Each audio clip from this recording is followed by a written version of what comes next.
Në studio kam nderin dhe kënaqësinë kënë të ftuar studiuesin, përkthyesin e njohur, por edhe drejtorin ekzekutiv të Institutit Dialogut dhe Komunikimit, zotin Piero Misha. Mirëmbrëma zotin Misha dhe faleminderit që pranuat ftesën. Më vjen mirë që flasim për këtë temë së bashku, kam kohë që nuk ju kam në studio për një bashkë bisedim, do të ishte ndoshta rasti për të folur për librin Vlerën e tij sot në vitin 2012. Por le të shfrytëzojmë flasim për shkrimtarin e madh, ndoshta t'japim edhe një lloj apeli për atë që është duke ndodhur me librin. Në radhë parë zotin Misha, informacionet lidhur me këtë klasifikim që ka bërë The Guardian apo Ledbrok, si keni pritur? Çfarë do të thonë në kuadër të këtij konkursi? Kjo është pjesë e natyrshme e momentit e fillimit afrimit të muajit shtator. Jemi një muaj para dhënies së çmimit, më sa diun çmimi Nobel për letërsinë jepet në 1 tetor këtë kohë. Kështu që fillojnë debatet, fillojnë aludimet, fillojnë spekullimet. Kjo, siç e them të drejtë, nuk është një listë e shkurtër apo kandidat, sepse kandidat zyrtar çmimi Nobel nuk ka. Nominimet për çmim Nobel apo ajo lista e shkurtër për 5 vetash mbetet e fshehtë për 50 vjet, janë rregullat e çmimit Nobel, ndryshe nga çmimet të tjera të rëndësishme, që është Man Booker Prize, për shumë që mori Ismaili, apo shumë çmime të tjera që ka një short list, domethënë reduktohen kandidatët në një numër të kufizuar, të cilat bëhen publik dhe mes tyre zgjidhet fituesi. Në rastin e çmimit Nobel është një rregull që ndoshta për publikun mund t'i interesoj. Mekanizmi është për çmimin Nobel që ftohen rreth 600-700 propozime, jo spontane, gjithmonë Komisioni i çmimit Nobel i fton, në cilën kanë bënë organizata të rëndësishme si akademit, me sa diun Akademia e Shkencave të Shqipërisë ka mundësinë të jetë nga propozuesit. Janë gjithmonë me ftesën e tyre, janë shkrimtarë të njohur, janë kritik të njohur, janë profesorë universitetit të njohur nga gjithë bota, janë organizata përfaqësuese të shkrimtarëve, nëse ne do kishim një shoqat shkrimtarësh të njohur publike ato do kishin mund të ftoheshin. Një entitet që mund të propozojë këtë. Njëkohësisht ish fituesit e çmimit Nobel, që bëjnë automatikisht propozime. Nga këto propozime dhe me sa diun si vit janë propozimet fillestare të bëra rreth para një viti, rreth 230 shkrimtar, ka komisionet veçanta, të cilat e reduktojnë të numër rreth 15, të cilat pastaj kalojnë si propozime në Komisionin që jep çmimin Nobel, i cili rreth në këtë kohë ka reduktuar numrin në 5 veta. Pra jemi në etapën ku është një numër për 5 vetash, por totalisht sekretiv. Për cilët mbahen të fshehtë për 50 vjet. Këto kandidatë ose nominime, qoftë dhe debatet rreth tyre, dalin vetëm pas 50 vjetësh.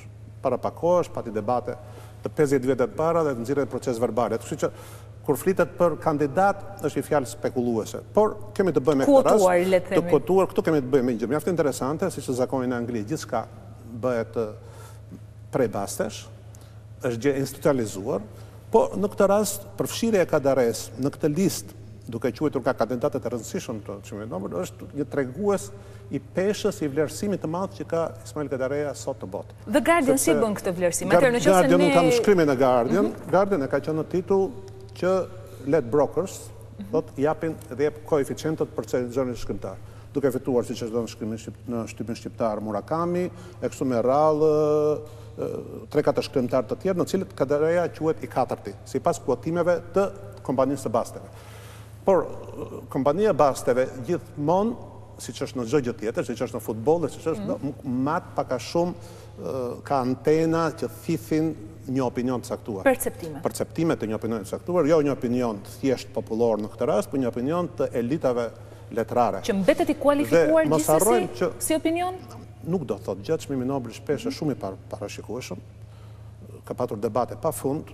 Unë për shembull ka çmimi Nobel është çmimi më i rëndësishëm, por njëkohësisht nëse sheh listën e shkrimtarëve që gjatë shekullit fundit nuk kanë marrë çmimin Nobel, janë pak të rëndësishëm, për shembull që është ata që kanë marrë çmimin Nobel janë Tolstoi, Zollai, Çehovi, Strindbergu, Ibseni, Henry James, Breti, ose monumentet më të afërta Joyce, Virginia Woolf, Prousti, Robert Musil, domethënë siç kemi shkrimtarë të mëdhenj që kanë marrë çmimin Nobel, ka pak shkrimtarë pak të mëdhenj, ndoshta na herë më të mëdhenj ose përderisa janë vetëm 100 e disa çmime Nobel të dhënë, kupton që ka shumë shkrimtarë. Subjektivizmin e tij, ka debate pafund, ka nga çmimet e fundit që kanë ndjalur debate shumë të mëdha, ka pasur raste që anëtarë të komisionit të bërë për 5 vetash kanë dhënë dorëheqjen si protestë, kështu që çmimi Nobel ka subjektivizmin e tij, padyshim. Por njëkohësisht mbetet çmimi më i rëndësishëm, çmimi që ka një peshë shumë të madhe, si thua, kurorëzon krijimtarinë e shkrimtarëve. Në rastin e Kadares, madje edhe midis tyre emra që propozohen, ka një fakt që Kadareja është ai që ka fituar më shumë mirënjohje letrare. Faktikisht Ismaili ka fituar sot 2 çmimet më të rëndësishme, njërin të botës anglosaksone që është Man Booker Prize dhe njërin të botës hispanike që është Asturias. Konsiderohen botërisht dy çmime më të rëndësishëm pas çmimit Nobel dhe duke patur parasysh që bota anglosaksone anglishtja dominon një pjesë të madhe të botës, spanjishtja një pjesë po aq të madhe të botës dhe duke patur parasysh që nga 96 ishte Mgredareja është antar i Akademisë Franceze që për Francën, për kulturën franceze që është maja e nderimit, një gjë që ndoshta nuk është përmendur sa që duhet. Ismail Gadareja në akademi, që sipas rregullave të saj vendet janë fikse, vetëm kur vdes një antar zëvendësohet nga ai tjetër. Ismail Gadareja zëvendësoi Karl Popperin, që është nga figurat madhore të mendimit botror të shekullit 20. Kështu që nga këta shkrimtarë që përmenden këtu ka marrë mirënjohjet më të larta dhe kjo padyshim e bën një pikë referimi fikse të gjithë diskutimeve.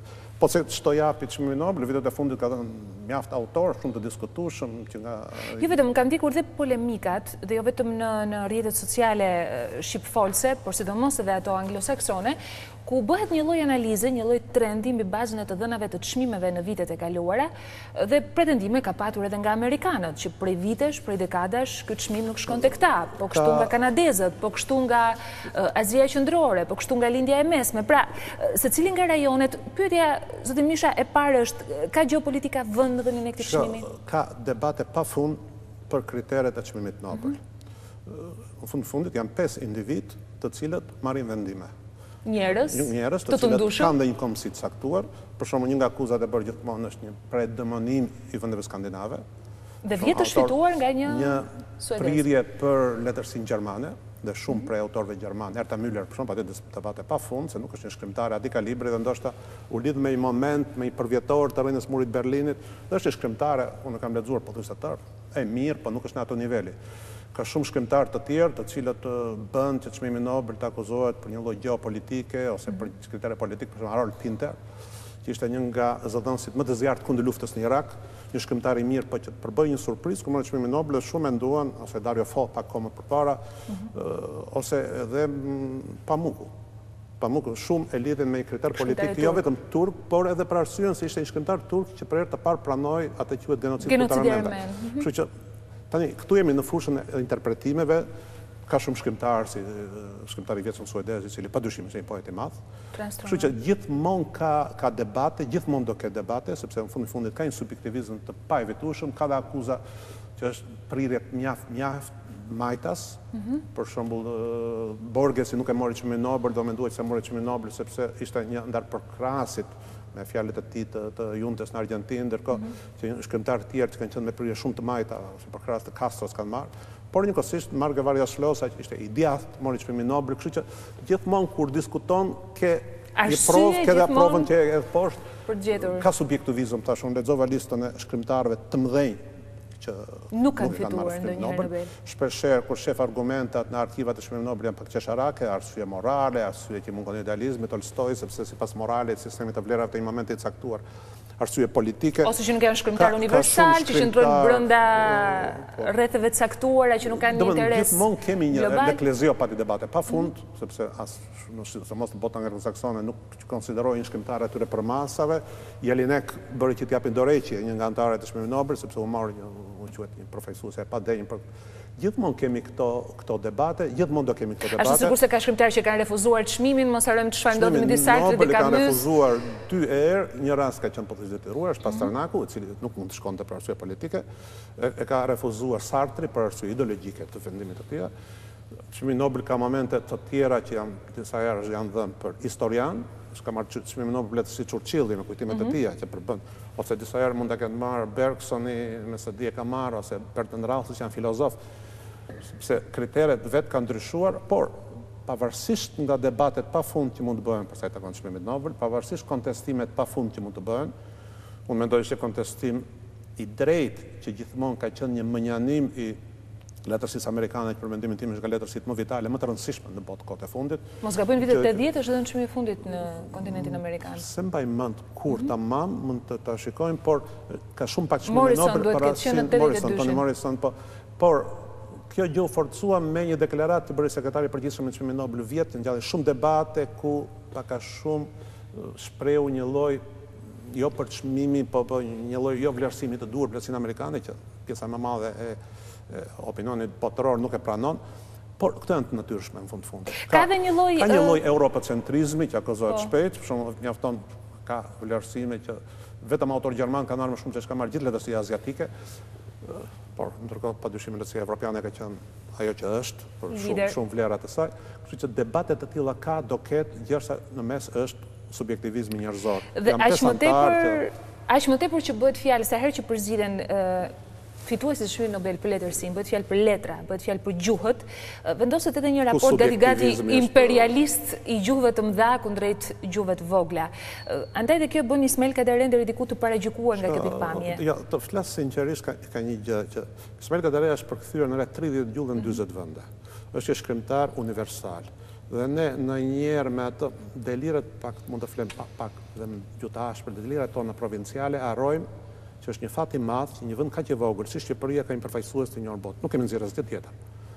Ne mjafton unë pash dhe gjithë ne pam Olimpiadën dhe kur shikon Shqipërinë në krahasim me aq shumë vende të botës, shikon ne kupton për masat tona, jemi popull i vogël, një popull me një histori të caktuar, e cili kultura dhe shumë gjëra të tjera ne kemi pasur shumë alle se sa kemi mund të prodhojmë. Në fundit gjithë popujt e botës maten me njëri tjetrin nga ajo që japim njerëzimit. Dhe në këtë rast, ne kemi fatin që kemi një shkrimtar i cili është i vlerësuar në gjithë botën, është i vlerësuar dhe diskutohet gjithmonë për çmimin Nobel që është në fundit kurorëzimi i vlerësimit për çdo shkrimtar në të gjallë të tij. Ka marrë çmimet më të rëndësishme të botës, është nga pikat e referimit të letërsisë botore, domethënë unanimisht antologji patjetër për shumë vitesh, por unanimisht sot pranohet si një shkrimtar më të rëndësishëm botror të gjallë. Dhe kur mendon që asnjë vend tjetër ballkanik nuk ka sot asnjë shkrimtar që jo të përmendë për ty qoftë në 100 shkrimtarët, kanë pasur çmime Nobel, ka çmime Nobel grek, kanë serbët, kanë rumunët më përpara, por sot aktualisht për disa dekadash nuk kanë asnjë shkrimtar. Dhe kjo është një gjë që duhet të na bëj të nderojmë, është padyshim meriti një individi, nuk mund të marrim kolektivisht meritat e një individi, por është një individ i cili është rritur në humusin kulturor shqiptar, në ambientin ton. Shpesherë ne nderojmë me njerëz me origjinat lartë të shqiptare, të njerëz që fundit me ambientin kulturor shqiptar s'ka asnjë lidhje, kurse këtu kemi një produkt të ambientit tonë.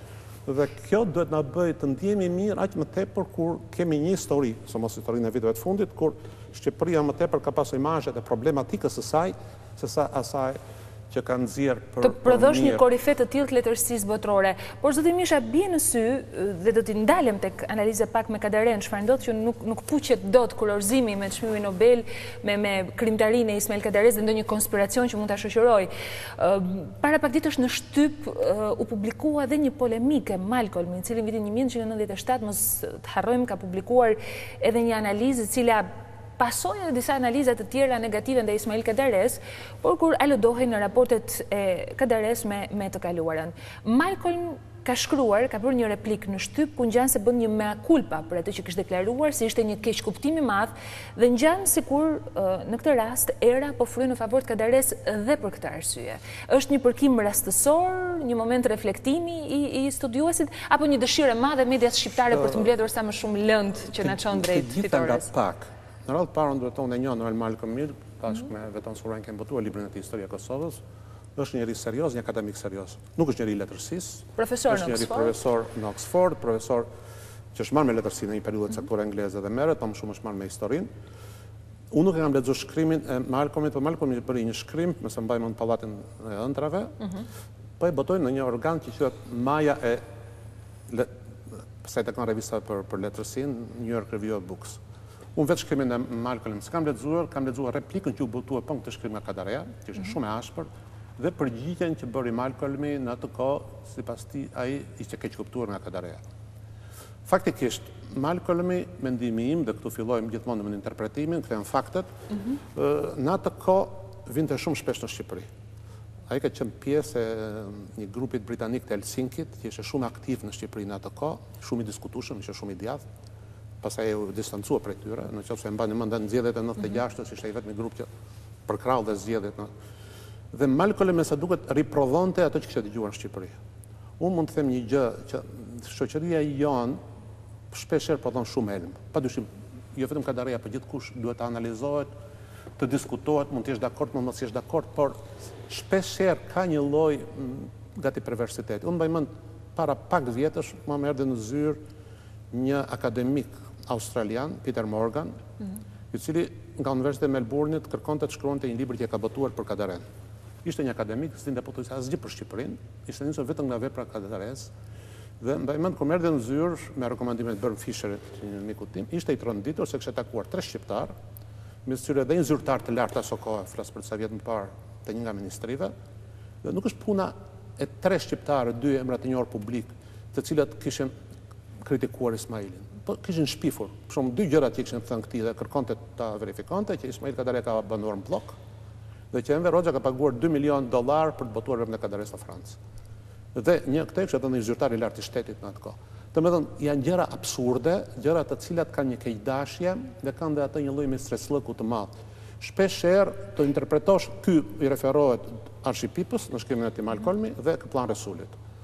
2 emra të cilat bën fushat të madhe në atë kohë. Mos harrojmë që në rastin e Ismailit ka ndodhur një gjë, që është patjetër pa shembull, ambasadori jonë në Stockholm bëri një letër Komisionit Nobel që mos japit çmimin, pastaj u detyrua të kërkojë. Mbeti aty ishte në kohë të Fitit 90. Këto janë pjesë që cilat një huaj e vështirësisht mund të kuptoj. Padyshim mund të jetë pavarësisht se referohet një fakti i cili është përdorur disa herë, jo vetëm nga Malcolm. Janë disa kritik të zotit Kadare si brenda Shqipërisë, ashtu edhe jashtë, të cilët i përmendin gjithmonë një poezi bërë në moshë minorene, kushtuar Stalinit e kështu me radhë. Ndërkohë që ka analogji të ngjashme për shkrimtar dhe korifej të mëdhenj, të cilët në një moshë adoleshentore kanë patur këtë lloj perceptimesh. Solzhenitsini kujtimet e tij e thot hapur me ndershmërisht që unë në rinit time unë adhuroja Stalinin. Padyshim, çdo qenie njerëzore, çdo shkrimtar ka të drejtë të evoluojë. Pastaj një gjë është, dhe Malcolmi pas replikën tani, ai ishte një mjaft serioz, mendoj, dhe ai që thot ai është ai që beson që quhen Ismail Kadare, jo vetëm shkrimtar të mëdhenj shqiptar. Që meriton Nobelin. Por dhe nga shkrimtarët më të mëdhenj sot të bot, në atë kohë thotë një gjë tjetër të rëndësishme, që letërsia nuk është një traktat politik që duhet lexuar si politik. Po të lexosh si traktat politik, Dante, ndër Edmund Hilley, një nga kritikët më të mëdhenj në botën amerikane sot, thotë që po ta lexojmë me kriteret e një sociologjie të majtë, sidomos evropiane, Dante, angazhimin e tij politik në kohë, përdorimin e letërsisë për goditur armiqtë e tij që i fut në ferr dhe i tregon këto tortura që mund të bëhen, që janë emra konkret. Po Dante, vlera e Dantes nuk është në këto detaje, po me kë krah politika që në luftat e brendshme civile. Po zoti Misha, pikërisht këtu është pikpyetja. Ky lloj rikodifikimi që ne të gjithë nga pak kemi ta bëjmë, njohës ose jo njohës të mirë të letërsisë.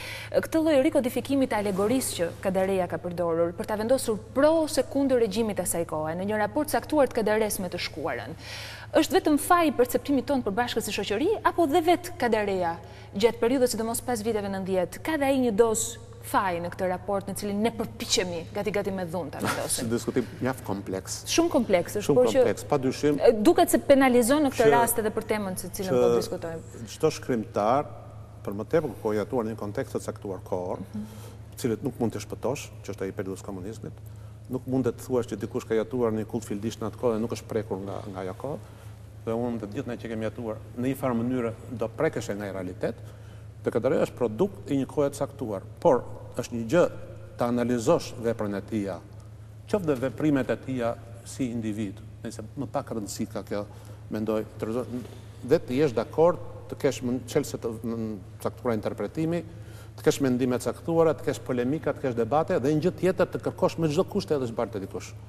Unë 2 shembull që të thash, që Peter Morgan edhe mi ka shkruar që më kontesjarime, që pas ka marrë $2 milion nga Enver Hoxha, Franca, për të botuar, janë marrëzyra, dhe këto i thonë njerëz publik, dhe i thonë në punës së shtetit. Atëherë këtu s'kemi të bëjmë, kemi me përpjekje për goditur me çdo kush për të nxjerrë.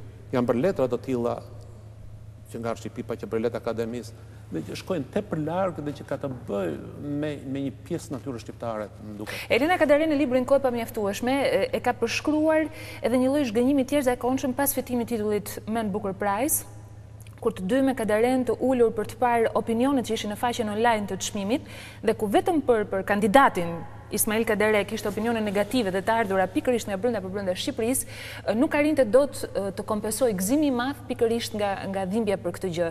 Me po pyetja shumë e thjeshtë. Mos ngjan konspirative të besohet që mosmarrja e Nobelit nga Kadareja është ndërlidhur me këtë supozim mbi raportet e tij me të kaluara. Shka, nuk e di sa ndikon, ishte një spekulim. Në një fazë të caktuar në vitet 90, mendoj, është mendimi tim, kur sidomos në shtypin gjerman pati një sër shkrimesh, me në një gjerman dhe shkrimet vinë nga Shqipëria të kësaj natyre, të cilat ishin shkruar qëllimisht për goditur në këtë aspekt, sepse kur shkruheshin në Mesadion, kjo pati një ndikim, tani ka patur një kohë për të sqaruar, padyshim duke kuptuar që Ismaili, unë mendoj që nuk mund të thuhet disident, në Shqipëri nuk mund të ekzistonte disident, dhe kote fundit vetë Ismaili e ka thënë këtë gjë. Do ishte në Shqipëri nuk ishte as Çeki, as Poloni, që kishte një hapësirë që të kishte mendime ndryshe dhe të mbijetoje pa përfunduar në burg, pa eshtur të shkruar. Po ky lloj gjyqin thënë se nuk i bëhet vetëm Kaderese, i bëhet dhe shumë shkrimtarëve që kanë jetuar në vende të tilla. Është e natyrshme, padyshim. Për shembull, si instituti im tani po boton Krista Wolf. Është nga shkrimtarët, mendoj më të mëdha të shekut e 20, një shkrimtare që ka vdiq vjet dhe cila u vlerësua shumë, po në fillim vitit 90 asaj u bë një gjyq të mërshëm, po për këtë arsye. Pak me kalimin e kohës, në një farë mënyre, analiza dhe për të rindërtuar të vërtet në gjithë kujt është pjesë normale. Problemi është ruajt e ekuilibrave të caktuar që nga kërkimi të vërtetës mos kalohet në të keqen ose kërkimi me çdo kush për të njollosur për të hedhur barë të gjithkush. Kjo është një gjë që ka një gjë mos harrojmë. Ne kemi dy figura në shekullin e 20 me të cilët mund të nderoheshim. Në një kohë që kishim shumë arsye për të mbajtur kokën të ulur, sepse patëm historisë mos vitet 90, Nën Terezën dhe Ismailin. Kujtem sa goditje pati Nën Tereza, që ishte një e vdekur, një shenjtore në një farë mënyrë, një njerëz që s'e përkeq askujt, dhe megjithatë pati polemika pafund të hapësirën shqiptare për Nën Terezën që s'ka logjik. Një figurë të cilën për shqiptarëve nuk perceptoheshe, ka asnjë shqiptar gati në terma fetar, sepse ne ishte një figurë të cilën ne vetëm bureshim që dhe ne kemi dhënë botës diçka me rëndësi. Kështu që ka një pjesë që shumë e vogël e botës shqiptare, këtu do të bëj dallim, jo gjithkush që kritikon dikë, gjithkush ka të drejtë mos pëlqej këtë terren, gjithkush ka të drejtë ta interpretojë mënyrën e vet të Kadares. Bernard Shaw i thëpor Shakespeare-in, e quajnë shkrimtar të parëndësishëm me dorës dytë. Ka shkruar edhe një libër që ngre lart Ibsenin, kujdesencë e ibsenizmit. Është drejta gjithkujt këtë vlerësimet e tij, shihet e tij. Por problemi është kur kjo kalon në një aktivizëm të tepruar dhe që kërkon të bësh dëm tjetrit me çdo kusht. Mendoj që nuk e di, është e vështirë të thuhet. Zoti Misha, ju jeni dhe autori i librit Arratisja nga burgjet e historisë. Jeni rregull të jepni një kuptim identitetit bashkëkohor shqiptar. Dhe në këtë kuadër, se analiza gjithsesi merr edhe tonalitete historike, psikologjike në këtë rast, jepni dot një shpjegim se ndodh në Shqipërinë e 2012-s ende në një formë të tillë debati. Është e vështirë, ka të bëjë me 1000 faktor. Unë në atë libër më tepër përpiqem të shtroj disa pyetje, që kërkojnë përgjigje te klicheve, te klisheve me cilët jemi mësuar. Dhe kjo është një pjesë e emancipimit që të arrim të pranojmë dhe ndryshimin, dhe atë që s'na pëlqen, dhe atë që është mendon ndryshe, dhe pa e identifikuar ndryshimin pa tjetër si nevojë detyrimisht për ta zgjisuar tjetrin. Domethënë për fat të keq te ne ndryshimet, qoftë politike, kudo, kuptohen si nevojë për konfrontim frontal pa kompromise, që tjetri është armik e duhet ta zgjesuar kush është ndryshe nga ty. Ka që pëlqejnë migjenin, ka që s'pëlqejnë migjenin, ka që pëlqejnë fishtën. Sot krijohen, është një moment i periudhës, është dhe një dëshmi e periudhës që kalojnë.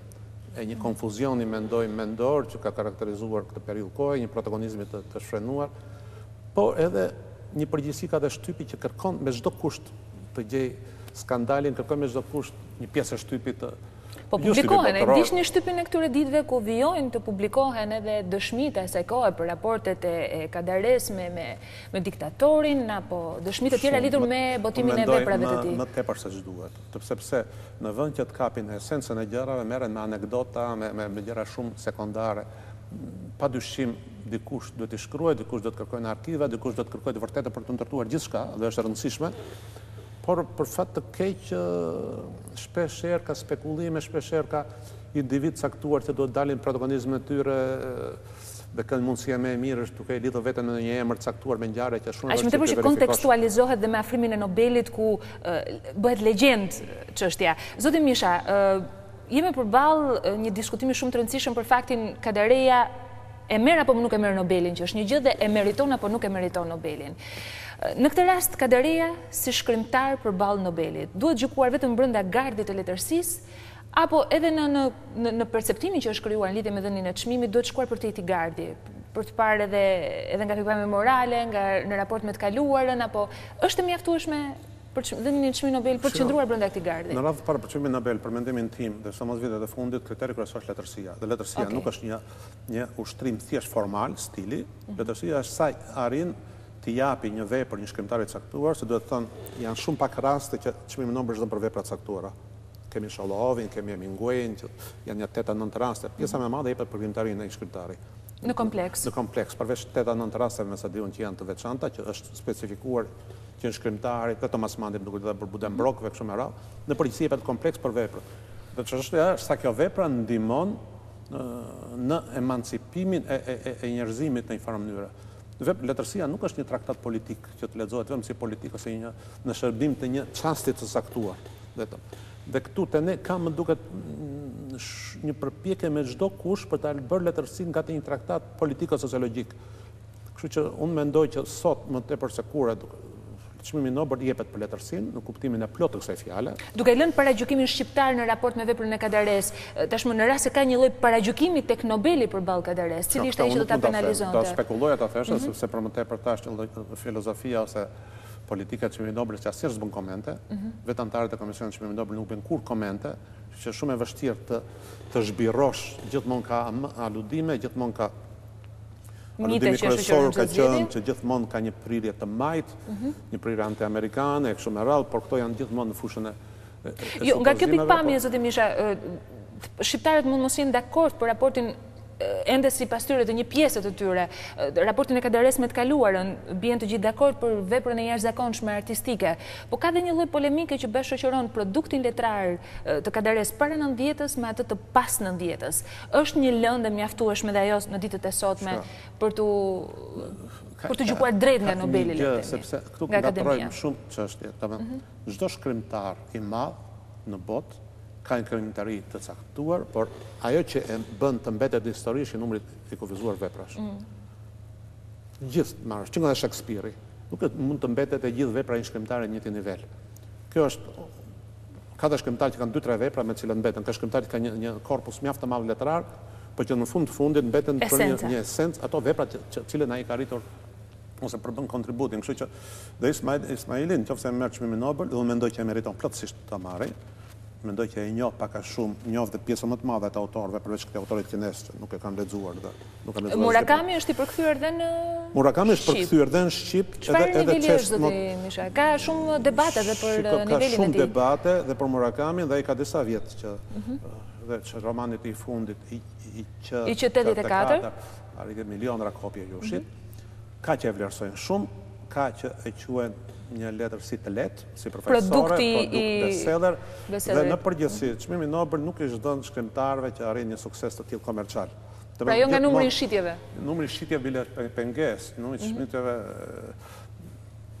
unë sa lexova një shkrim kur diskutoheshe me Murakamin, ne krahason me Coelho ose me Dan Brownin, me shkrimtarë tillë që kanë një sukses të madh komercial, por të cilët nuk asnjërisht përfitoron dot që mund të marrin çmimin Nobel, janë shkrimtarë kanë natyrën e letërsi patjetër, unë mendoj që mund kemi një qasje elitiste. Ismaili është çmim me përgjithësi Nobel, qoftë është edhe Liston, pavarësisht nga diskutimet për letërsinë, nuk janë asnjë ndër ata autorë që shesin milionra kopje dot. Letërsia e mirë ka gjithmonë një numër relativisht më të kufizuar, nuk është letërsia e bestsellerëve. Megjithatë Murakami është shkrimtar serioz, Ces Nottebohm është shkrimtar mjaft i mirë. Edhe nga i shpërkthyer një libër i vogël në shqip, se mbaj mend titullin, është shkrimtar shumë i vështirë, krete kundërta. Domethënë në listë ka mjaft shkrimtar të mirë dhe në një shoqëri të tillë Kadareja padyshim është nder që është, por mendoj që është shkrimtar që e meriton çmimin Nobel. Dhe reziston në një listë të tillë. Padyshim që ka her pas here çmim kritere gjeopolitike, shumë prej disa vitesh, ka tani 2-3 vjet, shkrimtar siriano-libanes, Adonis, i cili është një poet i mirë, por nuk e di me kriza siriane, sirisë. Nuk e di nëse do të ishte një motiv i mjaftueshëm.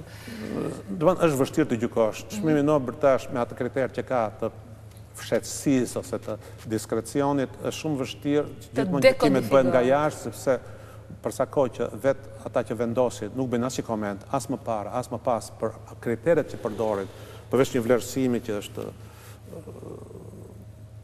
nuk merr vesh ai që fiton, me kë është krahasuar, me kush kanë qenë kandidatët. ndoshta është logjika më e mirë, sepse përndryshe do kishte polemika akoma të zjarrta, por është gjithmonë tepër e vështirë të hysh në labirinthet e tij. Ata është që nëse shef çmimet Nobel në kohë, që në 2 dekadat e fundit, ka shumë shkrimtarë që koha ka qenë e pamëshirshme, janë zhdukur. Mjaft për tyre kanë mbetur, po janë po aq të mëdhenj që kanë mbetur jashtë. Kështu që çmimi Nobel është më i rëndësishëm, po nuk është absolut, nuk është kriteri absolut për gjykimin e letërsisë mirë. Ismail Kadare është Ismail Kadare. Me apo pa Nobel? Patjetër. Ishte kënaqësi zoti Misha që kisha në studio për një analizë e cila i shërben edhe momentit, kontekstit në cilin vendoset, ndoshta për t'i dhënë një orientim më drejt debatit që shoqëron sa herë që afrohet shtatori apo tetori çmimi Nobel. Ju uroj punë të mbarë. Ishte kënaqësi. Nderuar teleshikues, isha me zotin Pyro Misha, drejtorin ekzekutiv të Institutit Dialogut dhe Komunikimit, studiues, publicist, përkthyes i njohur, për të komentuar disi këtë prag dhënies së çmimit Nobel në zharrin e letërsisë.